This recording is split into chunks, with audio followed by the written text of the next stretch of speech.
A judge has thrown out a $32.5 million Sonos verdict against Google. But this is very interesting because for once, Google was kind of like, they're the underdog in this fight. Love to see an underdog win.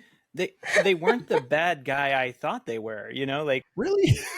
I think in a lot of ways, this case has big 2012 energy. Yeah. Yeah. What year is it? It was brand new. No.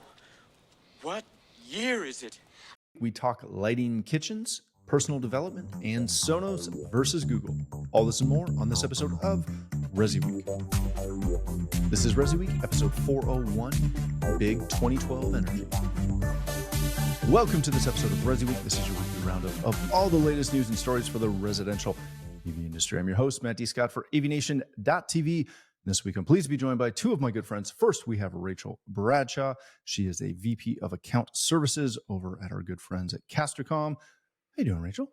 I'm great. Thanks for having me on, Matt. Thank you for being here.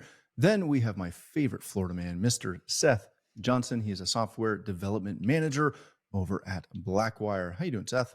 Doing well. Thanks for having me. Thank you both for putting up with my tardiness today because I'm on site, as you can tell, because this is not my normal studio. We are going to kick this off with a couple of very exciting stories. The first one comes to us from CE Pro and Nick Bover, how to light a kitchen like a pro. Nick talked to Sean Gatos from USAI to talk about the essentials when it comes to providing the best lighting experience in a client's kitchen. Read through the article, especially if you've never lit a kitchen or anything in your life. Go read through it. It covers a lot of the key points as far as multiple levels or layers of light, task-oriented lighting, aesthetic-oriented lighting, etc. And they go through a bunch of good stuff. Rachel, let me start with you on this one. What is it going to take? Because we have a huge, obviously, influx of people pushing the vertical of lighting, right? It's become a huge subset of what AV integrators do every day. When I read an article like this, my first thought is, okay, how can we do this better than the electricians? Because they already do exactly what is written in this article, which is, again, a great place to start. But if we want to make this a viable vertical, we've got to do it better than the people that do this every day. Yeah. How do we do that? My thought is when I read the article, and look, I'm in a lot of ways, I'm a layperson. Like I am that person who struggled through improving the task lighting in my own kitchen as a DIY project. And let me tell you, I was not that good at it, but I learned a lot of the lessons in Nick's article along the way. But I would have liked to see for the professional AV audience, a little more emphasis on control. Because I think that's where we as an industry really have an edge. Nick goes through the various categories of like task lighting versus ambient lighting versus lighting the aesthetic features of the space. But I think that we have an opportunity to really connect those different applications to like functions within the home. He's talking about ambient lighting. When is that important? When should it be automated? How can we make that an effect that end users get to enjoy without having to think about it?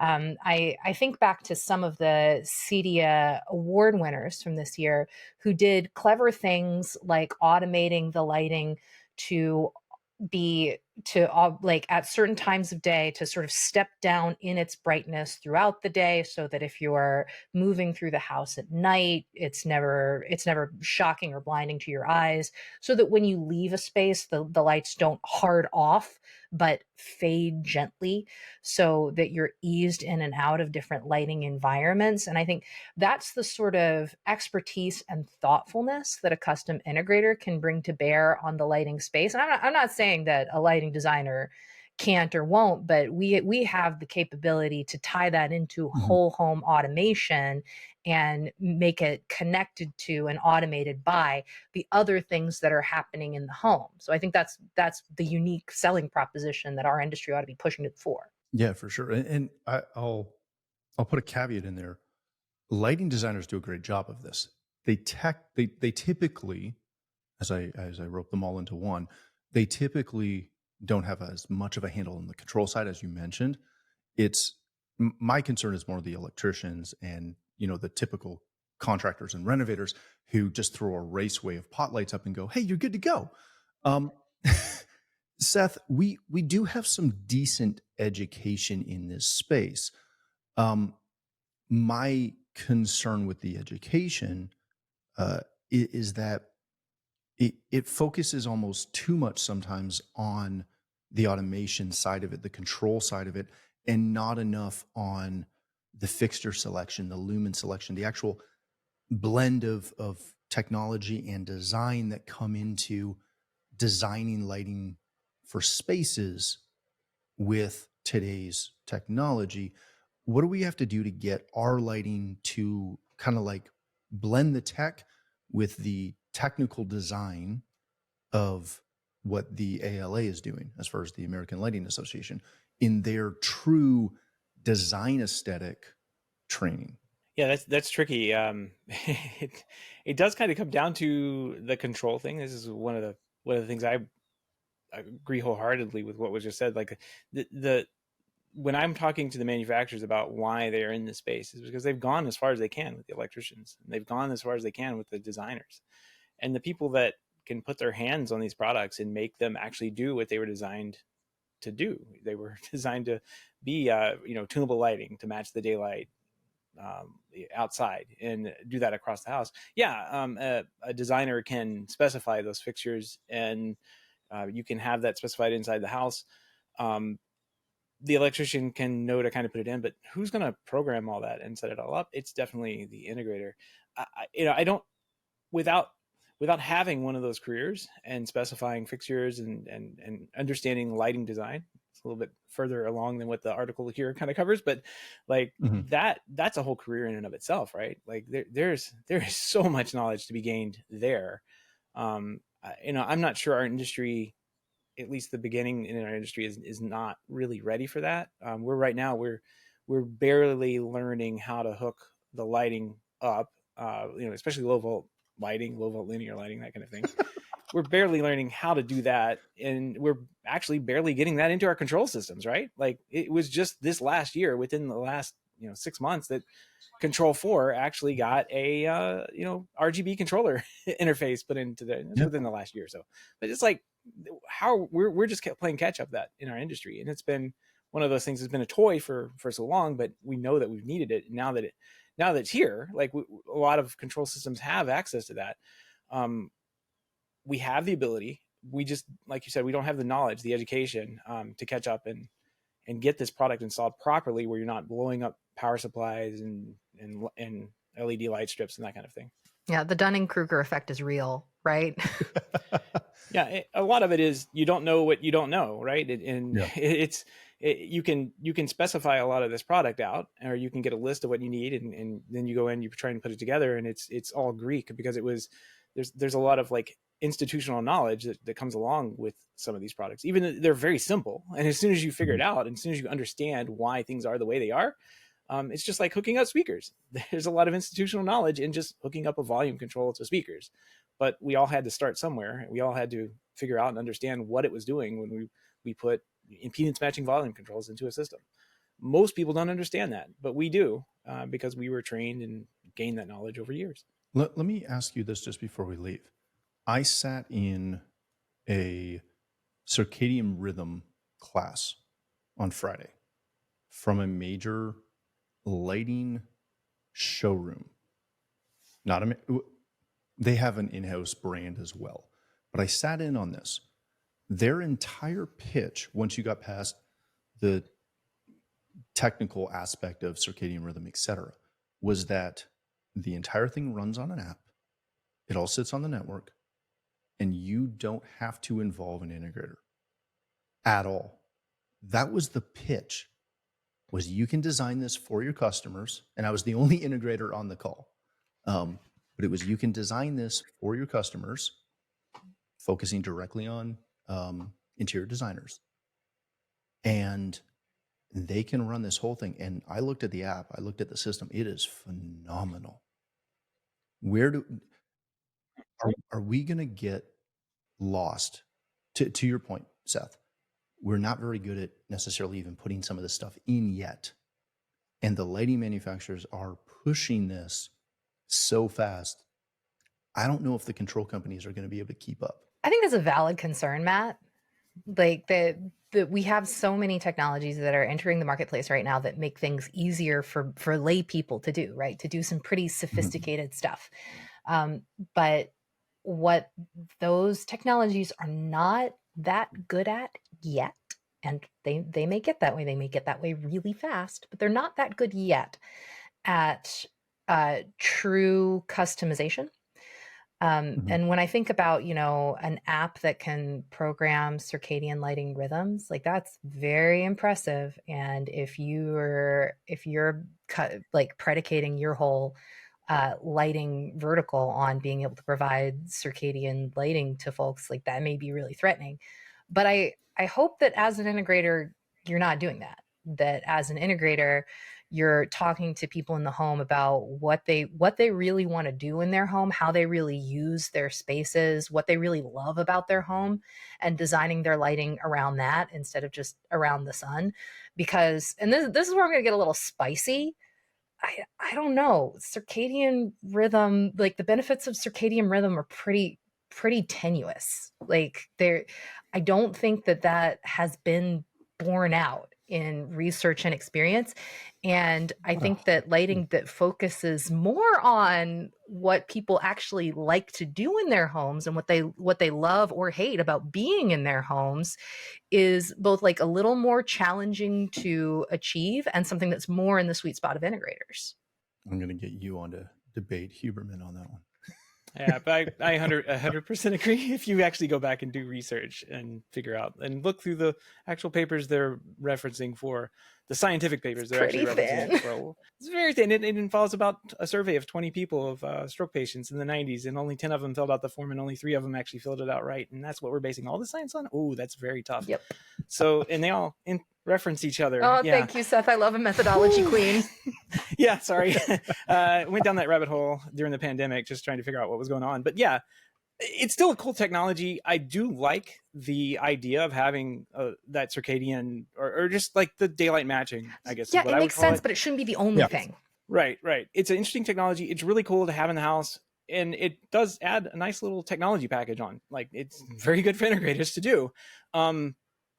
To your point, Matt, about a manufacturers coming in and telling electricians, that's what I've heard. I mean, that's why they're in this space. That's why they identified this space, is because they can't get electricians to install that kind of thing. And that's the electricians, as soon as you say Wi-Fi, they're like, I'm out. I don't want to deal with that. They're not building that into their processes and into their buildings. And it may be one day that integrators become absorbed into some kind of wing of the electricians, or we're our own standalone, trade, so to speak, as independent, as we are today. But I don't know how that looks. I don't know what, how that looks further down the road as technology does get better. I have a DIY device that's like $80. It's a motion detector in my laundry room that can literally tell me the square foot that I'm standing in for presence detection. That doesn't exist in our industry. I'm sorry. It's like millimeter wave, like tells me exactly XY on the room where I am. And there's nothing that exists in our industry like that.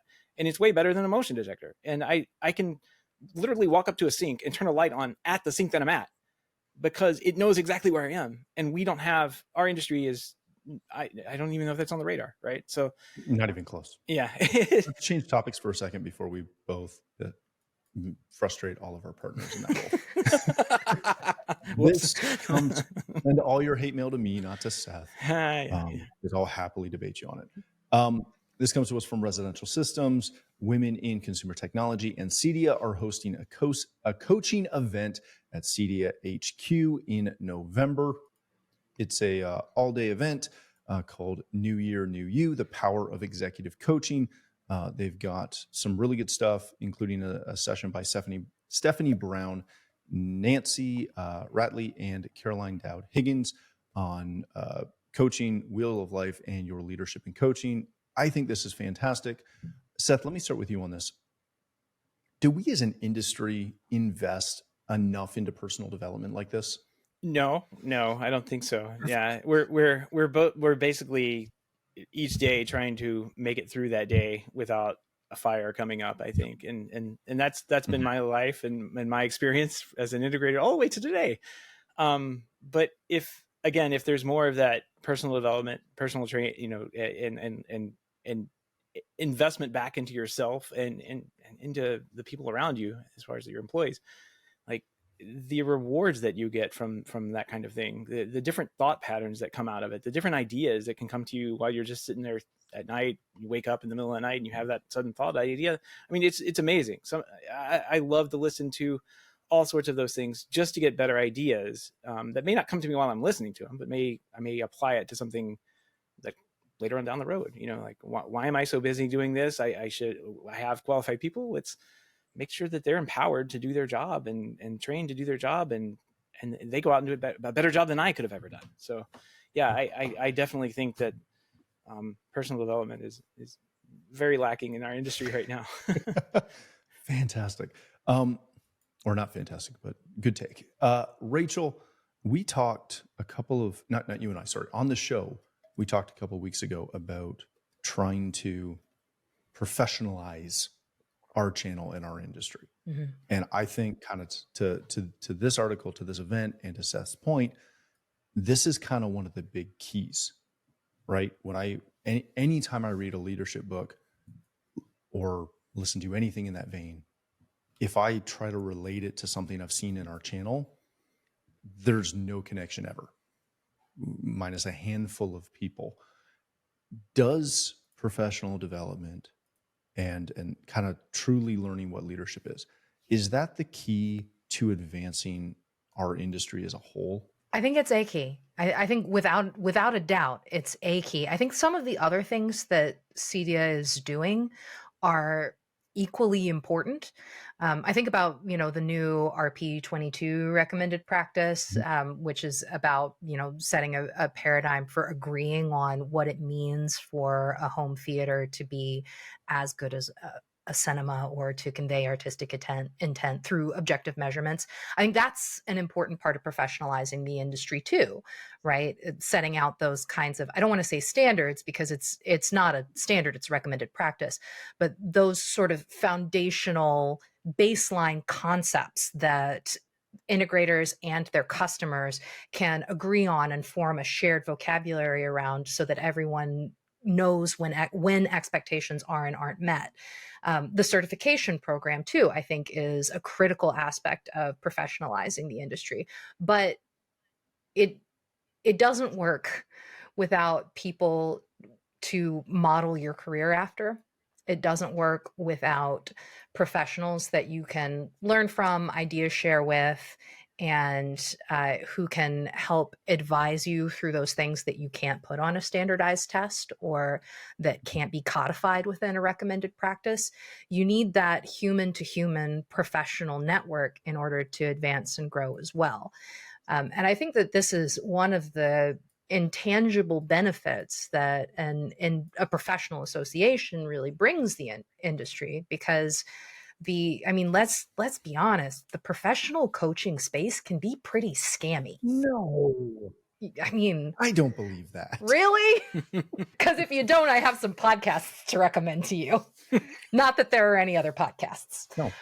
I think that having your industry association bring together credible instructors, credible leaders, and create a space for you to connect with other professionals within your industry and get that mind share and form those real, not transactional connections, helps you get that sort of human to human networking benefit that's all too often lost in a virtual connection ecosystem where our interpersonal interactions are increasingly commodified.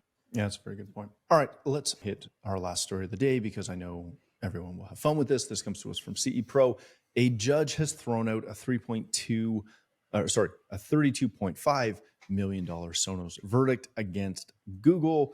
A federal judge reversed the jury decision in ruling that Sonos patents were unenforceable. And he specifically says that Sonos essentially misused the patent system. I'm going to let that one sit for a minute because maybe, but the patent system is an absolute mess. And if you don't believe that, It is. you don't have any idea what you're doing. But this is very interesting because for once, Google was kind of like, they're the underdog in this fight. Love to see an underdog Like, win. They weren't the bad guy I thought they were. Like it looked like a $1 trillion company was knocking out a little player like Sonos with just lawyers and stuff. But as it turns out, it looks like Sonos was actually gaming the system a little bit and kind of pulled the wool over everyone. And I guess this evidence was new to this appeal. It was not, I guess, introduced into the court, the original jury case. So this is kind of a big deal where they actually are overturning a jury verdict, which not unheard of, but very rare. Yeah. Like very rare that happens. So my question on this, Rachel, is one, how much legal trouble do I want to get into? Let's go this way. Does the precedent of a judge overruling the jury in this case, because this type of patent situation, we'll say, happens a lot more than anyone would like to think, as far as filing partial patents, filing multiple patents to make up a single patent that then is an overarching patent. There's a lot of very interesting legal shenanigans, we'll say, that happen around the patent system. Does this set a precedent that we're going to see more cases like this where people are going to file appeals based on not necessarily a jury verdict, but based on this to go back and go, all right, well, company A was messing around with their patent applications and thus we're fine? Yeah, I mean, I think it's interesting to see a company like Google being unwilling to take this one on the nose. And I think that part of why Google pushed back so hard against the original jury verdict is because this constrained their ability to operate in the integrated home. They had to change the way that they approached the marketplace because of this ruling. And now they're sort of gleefully going back and saying like, hey, we're going to release some new features. You're going to be able to add speakers to multiple groups. Like this was really boxing them out of a market that they wanted to be a part of. So I think that you will continue to see this where companies really value the business. I think that this lawsuit indicates the value that Google sees in the consumer connected home, which is interesting in and of itself. Very much so. Okay. Seth, let's end this with you. And again, patent is one of the areas that I get way more conspiratorial than with really anything else, because I've got some friends that work in that space and I know how dirty it is. How much of this do you think is actually misuse of the patent system versus the patent system being a mess versus this judge taking this approach?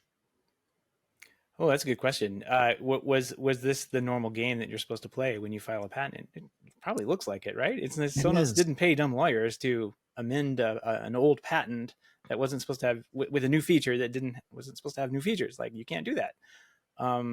But I'm sure that companies like Google have probably done that, right? Like, we don't know. It's not part of a court case, but it had to get all the way here and spending who knows how much money to have lawyers argue this out all the way up to a federal judge in a court of appeals. Like, this is an expensive process. And if you were a small company, not Sonos, and Google took you to court, there's really not much you're going to be able to do to challenge them or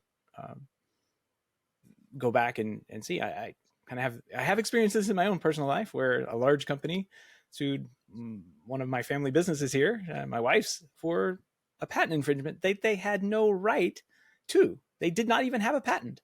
What they did was they were claiming a patent on their trade dress. And when her attorney said, yeah, you can fight this, but it's going to be a few $100,000, the easiest thing to do was to stop selling the $5 product over anything else. And you can't be the small guy on the block and have any of this happen and go up against a big behemoth like Google. I'm amazed that Sonos did as much as they did, but it seems like some shenanigans they did along the way may have caught up to them here. Unfortunately for them, I will see how it plays out in the marketplace. And I will say, it's very funny. You mentioned, Rachel, that they're going back and advertising this. They have already released those features. Yeah. Those features were pushed out literally that Friday. Like, it was insane. They could not wait. They won the court case, and they hit the go button. So they knew ahead of time that they had done a good job arguing in court. I think in a lot of ways, this case has big 2012 energy. Yeah. The judge is calling Google an innovator in the marketplace and saying that, Sonos was abusing the patent center in order to block innovation. And this is all very like Obama era, big tech knows best stuff. And I'm not saying that was necessarily wrong in this case. Like from the judge's ruling, it looks a little bit like Google may have had a real reason to appeal the initial jury decision. And God knows they had a business reason to appeal the initial jury decision. But I do think that's an interesting temperature check at a time when Google is also facing major antitrust litigation to show that they still have a lot of cachet in the political system with people who just want to believe them and let them handle things because they think of them as innovators. It'll be very interesting to see if Sonos just gives up at this point or if they come back, because I don't know, when they hit this level and the way in which this decision was written, it gives me lots of cause for concern, and I'll leave it at that. Minus the other caveat that, to Seth, your point, there's a couple of AV companies, manufacturers that are essentially just patent hawks, and that's all they do. Yeah, they just file patents and then they sue the heck out of people for fun in kicks, and it's a bigger business model than their actual product. And we won't mention who they are because I don't want to get sued today. All right, let's wrap it there, even though I don't like them and I won't sell them for those reasons. Let's end it there. Seth, thank you so much for joining us. If people want to connect with you, learn more about BlackWire Design, where can they do that? You can head on over to BlackWireDesigns.com. And if you're interested in designing linear lighting systems, we do have an award-winning Blacklight linear lighting design system for tools for our integrators. You can check that out there as well. Excellent. Thank you, sir. Rachel, if people want to connect with you, learn more about what Caster Communications does, where can they do that? You can head over to castercom.com. We also post a lot on LinkedIn. So follow us on LinkedIn and Twitter, also at Castercom, or X, I guess we're supposed to call it now, the platform formerly known as Twitter and now represented by an unpronounceable symbol. And you can also catch me occasionally on LinkedIn, X, across platforms as at Tim Purity. And every once in a while, I show up on the AV Super Friends podcast. Schedule permitting. Fantastic. Thank you again for joining us. If you'd like to connect with me, you can find me on Twitter/X at Matt D. Scott and most other social platforms. But more importantly, please visit AVNation.tv, where you'll find this show as well as a wide variety of other shows with all the verticals that we cover. When you visit the website, please take a moment to check out our supporters. We are extremely thankful for their support and ask that you check them out as well. Thanks again for watching. That's all the time we have for this episode of ResiWeek, the network for the AV industry. What are you listening to? This is AV. This is AVNation. This is AVNation.